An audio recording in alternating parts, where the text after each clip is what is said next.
بسم اللہ الرحمن الرحیم۔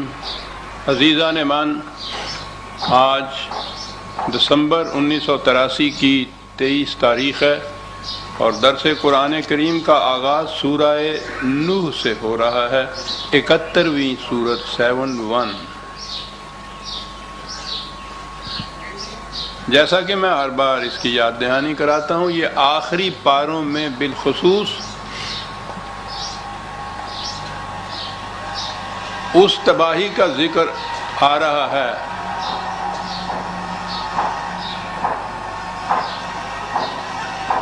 جو نبی اکرم صلی اللہ علیہ وسلم کی دعوت کے مخالفین کی طرف سے ویسے تو 23 سال اور آخری 7-8 سال میں ابھر کر سامنے آتی رہی۔ اس قوم کی شکست، بدحالی، زوال، ختم ہو جانا، جسے عذاب کہا گیا ہے۔ قرآن کا انداز یہ ہے کہ وہ ان تباہیوں کو جو قوموں پر آتی ہیں، یا تو وہ خارجی حوادث کے تشبیہات کے رنگ میں پیش کرتا ہے، یا اس قوم کے اندر جو خلفشار پیدا ہوتا ہے اس انداز میں پیش کرتا ہے۔ اسے عذاب سے تعبیر کیا جاتا ہے۔ اصل میں ہم جو مذہب کے خوگر ہو گئے ہیں، تو جب عذاب یا عذاب خداوندی کے لفظ ہم سنتے ہیں تو کچھ ذہن میں ہوتا ہے کہ کچھ آسمان سے کسی قسم کی بلائیں اترتی ہیں اور اس طرح سے اس قوم کو مصیبت میں مبتلا کر دیتی ہیں۔ عذاب کے معنی قوم کی تباہی کیجئے، بات صاف ہو جاتی ہے۔ اب قرآن کریم اقوام سابقہ کی تاریخ بیان کرتا ہے، کی داستانیں بیان کرتا ہے، تو وہ تاریخ کی کتاب نہیں ہے۔ اس کا انداز یہ ہے کہ وہ ایک دعویٰ کرتا ہے۔ دعویٰ یہ ہے کہ غلط خطوط پر متشکل نظام بالآخر تباہ ہو کر رہتا ہے۔ وہ قوم تباہی کی شکلیں ایک تو یہ بھی ہوتی ہیں کہ وہیں اپنے ہی ملک کے اندر باہمی فساد انگیزیوں، خون ریزیوں، ان کے ہاتھوں ہی وہ ختم ہو جائے، یا کوئی دوسری قوم اس قوم کی جگہ لے لے۔ دعویٰ وہ یہ کرتا ہے، اور اس دعوے کے ثبوت میں پہلے تو وہ دلائل پیش کرتا ہے، خالص علمی سطح پہ وہ گفتگو کرتا ہے۔ اس کے بعد وہ پھر یہ بتاتا ہے کہ تاریخ کے اوراق سے اس کی شہادت پوچھئے کہ جس قوم نے اس قسم کا غلط نظام قائم کیا اس کا انجام کیا ہوا۔ وہ اس کے لیے شہادات میں پیش کرتا ہے عام طور پہ وہ قومیں جن سے قرآن کریم کی اولی مخاطب قوم یعنی قریش یا حجاز کے عرب، وہ پہلے سے ہی مانوس اور متعارف تھے۔ وہ ان قوموں کی تاریخ کو جانتے تھے، اس کے انجام سے واقف تھے، ان کی اجڑی ہوئی بستیوں سے صبح و شام گزرتے تھے، آپس میں باتیں کرتے رہتے تھے، چرچا ہوتا تھا۔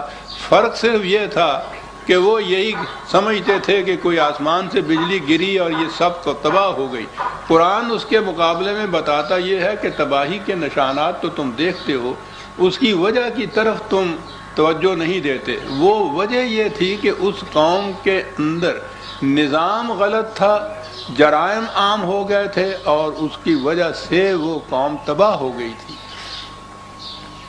اور وہ اس کے بعد کہتا یہ ہے کہ اگر تم بھی یہی کچھ کرو گے، تمہارا نظام بھی اسی قسم کی غلط بنیادوں پر استوار ہے، اگر تم اس سے باز نہ آئے تو تمہارا انجام بھی وہی ہوگا جو اقوام سابقہ کا ہوا ہے۔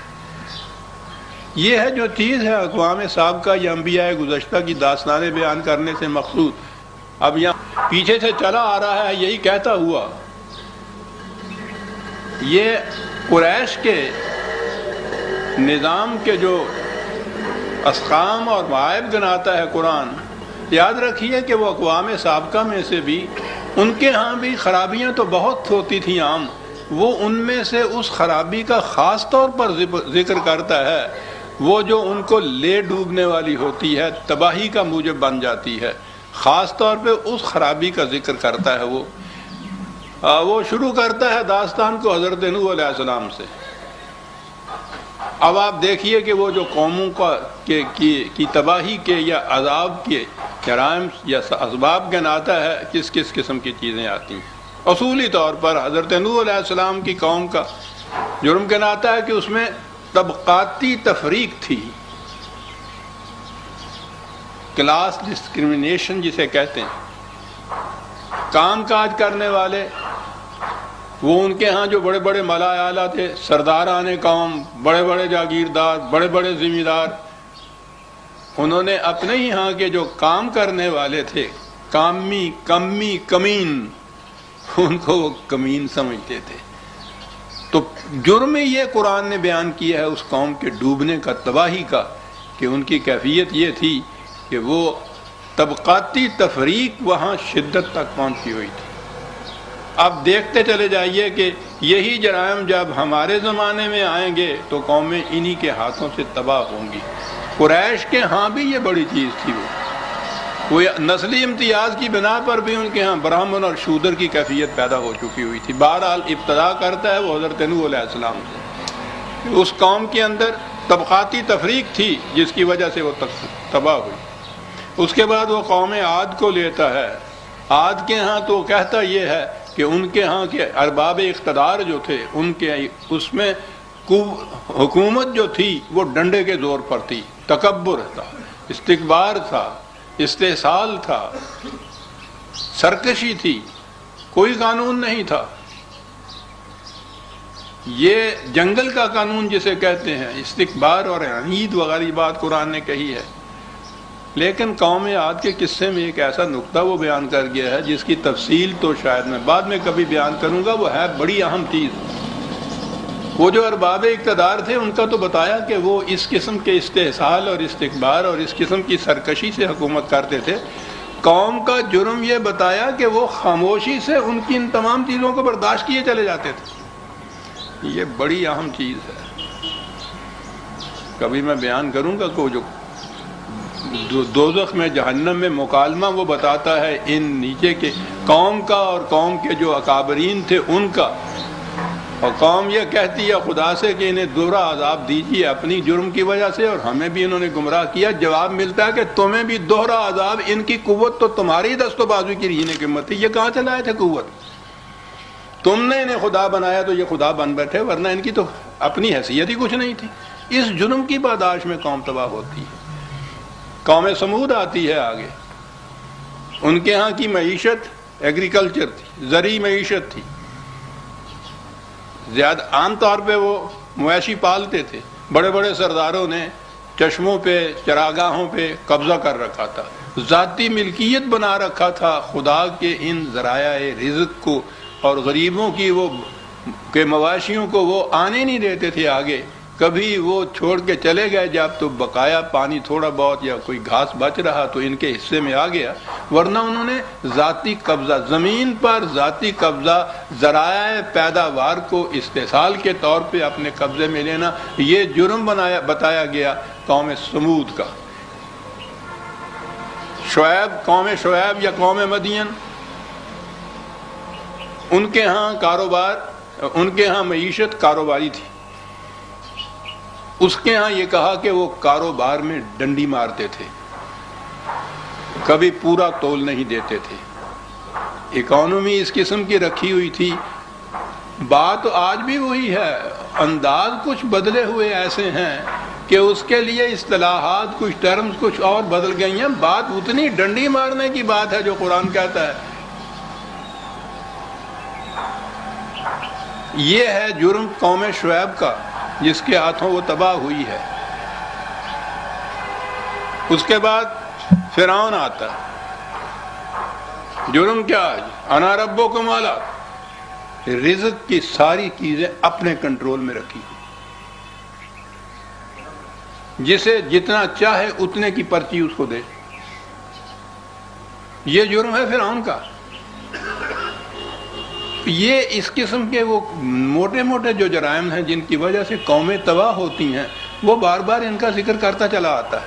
حضرت عیسیٰ علیہ السلام کے زمانے میں یہودیوں کے یہ جو مذہبی پیشوا تھے، ان کی تھیوکریسی جو تھی اس کو وہ اس قوم کی تباہی کا مجھے بتا رہا ہے۔ تھیوکریٹک سسٹم جو ہے جس میں آخری اقتدار یا اتھارٹی جو ہے وہ مذہبی پیشواؤں کی ہوتی ہے کہ شریعت میں یہ کہا ہے، یوں آیا ہے، اور اس کے بعد کوئی ان کے خلاف کچھ نہیں کہہ سکتا، بے دست و پا ہوتے ہیں سب۔ حضرت عیسیٰ علیہ السلام کے زمانے میں یہودیوں کا یہ جرم گنایا ہے اور اس کے بعد ان کی تباہی کی داستان بتائی ہے۔ یہ ہے جو قرآن بتاتا چلا آ رہا ہے۔ قریش کو بار بار وہ کہتا ہے کہ ان میں سے تم خود دیکھ لو تمہارے معاشرے میں کون کون سے جرائم پل رہے ہیں، تو کیا تم بچ جاؤ گے؟ اور قریش سے آگے بڑھ کر آ جائیے آج کے دور کے اندر کہ جس نظام کی بنیاد بھی ان جرائم میں سے کسی ایک جرم پہ بھی ہوگی، اور آج تو ایک ایک قوم میں ان میں سے کتنی کتنی چیزیں پائی جاتی ہیں، وہ قوم بچ نہیں سکتی۔ یہ تاریخی داستانیں نہیں ہیں، یہ زندگی اور موت کے اصول ہیں جو زندہ رہیں گے ہمیشہ تک اور پائندہ رہیں گے۔ ہر دور میں جو بھی نظام ایسا ہوگا جن میں ان میں سے کوئی جرم ہوگا وہ تباہ ہو کے رہے گا، جو اس کی اصلاح کر لیں گے انہیں زندگی حاصل ہوگی۔ یہ ہے ماحصل قرآن کریم کی ساری تعلیم کا عزیزان من۔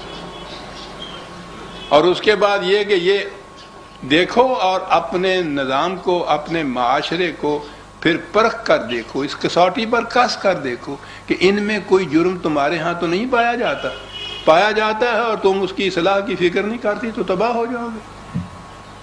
خدا کا قانون مکافات تو اٹل ہے، اس کے نتائج برآمد ہو کر رہتے ہیں۔ یہ ہے مقصد عزیزان من ان کہانیوں کا، ان داستانوں کا جو اقوام سابقہ کی بیان کی گئی ہیں۔ قریش کی پچھلے 2-3 صورتوں کے اندر بار بار قریش کی توجہ دلائی گئی ہے اس چیز کی طرف کہ تمہارا یہ نظام جس میں نسلی تفاوت بھی ہیں، طبقاتی امتیازات بھی ہیں، سودی کاروبار بھی تم کرتے ہو، مذہبی پیشوائیت بھی تمہارے ہاں اتنے زوروں کی ہیں، یہ بچ نہیں سکتا۔ وہ اتنی کٹھے ہو گئے تھے یہ جرائم۔ اس کرنے کے بعد پھر اپنے انداز کے مطابق وہ آیا تاریخی شہادت پہ، اور بات اس نے شروع کی۔ سب سے پہلا سلسلہ وحی کی ابتدا جو ہے قرآن کہتا ہے حضرت نوح علیہ السلام سے وہ کرتا ہے۔ اس قوم کا ذکر کیا اور پوری صورت میں اس کے متعلق کہا۔ جرائم خاص طور پہ اس میں نہیں گنائے گئے کیونکہ وہ متعدد مقامات پر گنائے گئے ہیں۔ قرآن کا انداز آپ دیکھیے، یہ ذہن میں نہیں لوگوں کے آتا کہ صاحب بار بار کتنے مقام کے اوپر وہ انہی قصوں کو دہراتا چلا جاتا ہے۔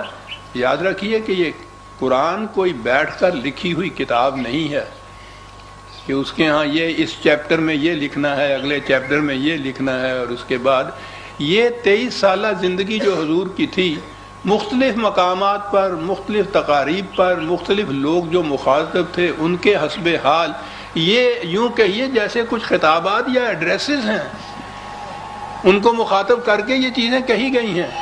تو جو چیز 23 سال میں مختلف مقامات پہ کہی جائے گی اس میں جسے آپ تکرار کہتے ہیں وہ تو دہرایا جائے گا، لیکن وہ تکرار بھی ایسی نہیں ہے کہ منوعاً اسی شکل میں وہ بیان کیا جائے۔ ہر بار جو قصہ آئے گا کسی قوم کا یا کسی نبی کا، اس میں کوئی نہ کوئی نقطہ ایک ایسا آئے گا جو وہاں وجہ بصیرت ہوگا۔ حضرت نوح علیہ السلام کی داستان آ رہی ہے۔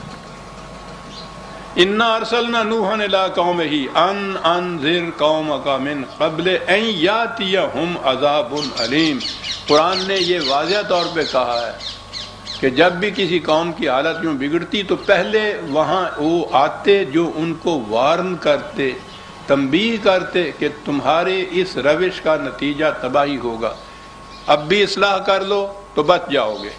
اسے قرآن نے خدا کا قانون مکافات میں مہلت کا قانون کہا ہے کہ ایک غلط کار معاشرے کی تباہی میں وقت ہوتا ہے اس چیز کا کہ اس میں اگر اصلاح کر لے تو بچ رہتا ہے وہ، اور اس میں وہ کہتے ہیں آتا ہے وارن کرنے والا، جس کو جو کہا گیا ہے۔ نبی اکرم صلی اللہ علیہ وسلم کے بعد رسول یا نبی تو کوئی آئے گا نہیں، لیکن خدا کی کتاب وہ محفوظ شکل کے اندر قیامت تک موجود ہے۔ اس کی وارننگ یہ ہے کہ کوئی جو قرآن کی بات کہے قوم سے وہ ہوگا جس نے تنذیر کی ہے رسالت کا فریضہ امتی ہونے کی حیثیت سے ادا کیا، قرآن نے جو کہا ہے اس کو پیش کیا گیا تھا۔ انذر قومک من قبل ان یاتیہم عذاب علیم، اسے کہا گیا کہ آگاہ کر دو اس قوم کو قبل اس کے کہ آخری تباہی ان کے اوپر آ جائے، کہ اب بھی اگر تم اپنی اصلاح کر لو، اپنے معاشرے کے نظام میں تبدیلی پیدا کر لو تو بچ جاؤ گے، ورنہ تباہ ہو گئے۔ قال یا قوم انی لکم نذیر مبین، میں تمہیں وارن کرنے آیا ہوں، آگاہ کرتا ہوں، اور مبہم الفاظ میں نہیں، ایسی نہیں کہ بات تمہاری سمجھ میں نہ آئے، نہایت واضح الفاظ میں تمہیں بتانے کے لیے آیا ہوں کہ یہ ہے وہ غلط روش تمہارے نظام کی، اور یہ ہوگا اس کا نتیجہ۔ کہنے کے لیے یہ آیا ہوں ان اعبدوا اللہ، قرآن میں یہ ہے، خاص طور پہ سورہ ہود میں آپ دیکھیے، یہ جتنے انبیاء کرام ہیں ان کا ذکر وہاں آیا ہے ایک جگہ، اور باقی مقامات میں بھی سب سے پہلے وہ ایک ہی بات کہتے تھے، ان اعبدوا اللہ۔ ہمارے ہاں ترجمہ ہو گیا خدا کی پرستش کرو، پرستش اور پوجا، سب قومیں خدا کی پرستش کر دی۔ یہ جو عبادت یا ہے عبدو یا عبد کی بات ہے، اس کا صحیح مفہوم ہو تو بات سمجھ میں ساری آج۔ محکومیت صرف خدا کی اختیار کرو، کسی انسان کے بنائے ہوئے قانون کی نہیں۔ ہر نبی کی تعلیم کا نقطہ آغاز یہ ہے، وہ اشخاص کی محکومیت کو بدترین جرم قرار دیتا ہے۔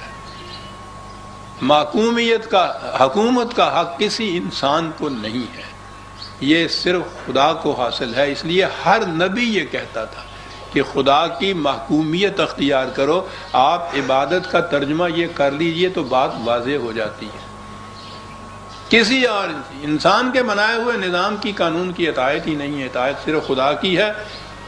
واتقوہ، اور ان قوانین، اب جو واتقوہ کے لیے ہمارے ہاں متقی کا لفظ، اور متقی پرہیزگار تو عام ہم بولتے ہیں، اور آپ کو پتہ ہی ہے کہ وہ متقی کا پھر تصور کیا آتا ہے ہمارے ذہن کے اندر۔ متقی، واتقوہ، ان قوانین کے خلاف ورزی کرنے کے جو انجام تباہ کن ہوتا ہے اس سے خوف کھاؤ، احساس پیدا کرو کہ تباہی آ جائے گی، اس لیے نگہداشت کرو ان قوانین کی۔ وَأَطِيعُونَ، دو لفظوں کے اندر پورا نظام دے گیا ہے۔ عبد اللہ تو خدا کی محکومیت ہے، خدا تو ایک غیر محسوس ہی نہیں، انسانوں کے خیال، قیاس، وہم، گمان سے بالا تر، سبحان اللہ تعالی عما یصفون، نہ کبھی سامنے آئے، نہ کبھی کسی کے سامنے گفتگو کرے، نہ اس کی ہم بات سنیں، اس کی محکومیت کیسے اختیار کی جائے؟ محکومیت تو اسی کے قوانین کی ہوئی، لیکن ایک زندہ اتھارٹی ہوگی جو ان قوانین کو نافذ کرے گی۔ تو یہ جو ہے اتھارٹی، اس کو نافذ کرنے والی، عبد اللہ اطیعون، اس کا طریقہ یہ ہے کہ میری اطاعت کرو، میں خدا کے احکام کو نافذ کروں گا۔ اس لیے ان قوانین کی محکومیت کی عملی شکل یہ ہوگی کہ یہ جو محسوس اتھارٹی ہے اس کی اطاعت کرو۔ دو لفظوں میں پورا نظام دے گیا ہے وہ صاحب۔ اتھارٹی صرف خدا کے قوانین کی اطاعت کراتی ہے، لیکن خدا کے قوانین کی اطاعت ایبسٹریکٹ طور پہ نہیں ہوتی ہے، اپنے طور پہ نہیں ہوتی ہے، وہ ایک نظام کے تابع ہوتی ہے۔ نظام کا جو اتھارٹی ہوتی ہے اس کی آخری، اس کے احکام، وہ خدا کے احکام کو نافذ کراتا ہے، اپنے احکام نہیں وہ نافذ کراتا۔ عبد اللہ واطیعون، دو لفظوں کے اندر پورا نظام اسلامی جو ہے اس کو دے گیا ہے قرآن عزیزہ نے۔ مانا عجیب کتاب ہے، وہ آدمی وجد میں آ جاتا ہے صاحب۔ یہ ہے طریقہ اس کا۔ عبد اللہ اگر نہیں ہے، محکومیت خدا کے قوانین کی نہیں ہے، تو اسلامی نہیں ہے۔ اگر اپنے طور پہ سمجھتا ہے آدمی کہ جس طرح میرا جی چاہے گا میں اس کی اطاعت کروں گا، تو اسلامی نہیں ہے۔ وہ نظام جو ہے، اس نظام میں جو اطاعت کرانے والا ہے اگر اپنی ذات کی اطاعت کراتا ہے تو شرک ہو گیا، یہ نظام نہیں ہے۔ خدا کے احکام کی اطاعت ایک مرکزی اتھارٹی کے تھرو، یہ ہے اسلامی نظام جو ہے اطیعون، زندہ اتھارٹی ہے۔ اس لیے اطاعت کرنے والوں کی طرف سے کہا گیا سمعنا و اطعنا، ہم نے سنی ہے بات اور ہم اس کی اطاعت کریں گے۔ تو سنتا تو اسی کی ہے نا جو سنانے والا کوئی ہو۔ تو اگر خالی کتاب کی اطاعت ہی مقصود ہوتی تو ضرورت ہی نہیں تھی نہ اس نظام کی نہ رسول کے بھیجنے کی۔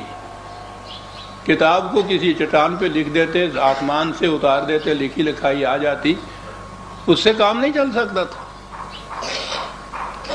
نبی کیا فریضہ خدا سے احکام پانا ہے، وحی کو حاصل کرنا ہے، یہ نبوت ہے۔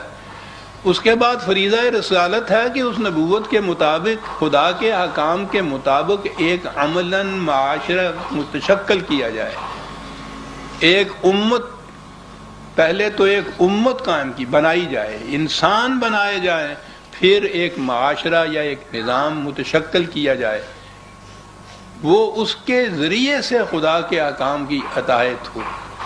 یہ ہے اسلامی نظام جسے آپ کہتے ہیں۔ اگر یہ اتھارٹی نہیں ہے تو دین نہیں، مذہب ہے۔ اگر یہ اتھارٹی اپنے قوانین یا احکام کی اطاعت کراتی ہے تو توحید نہیں، شرک ہے۔ اطاعت احکام خداوندی کی ایک زندہ اتھارٹی کی وساطت سے جو اپنی حکومت نہیں قائم کرے گی، خدا کے احکام کو نافذ کرے گی۔ اعبدوا اللہ واطیعون۔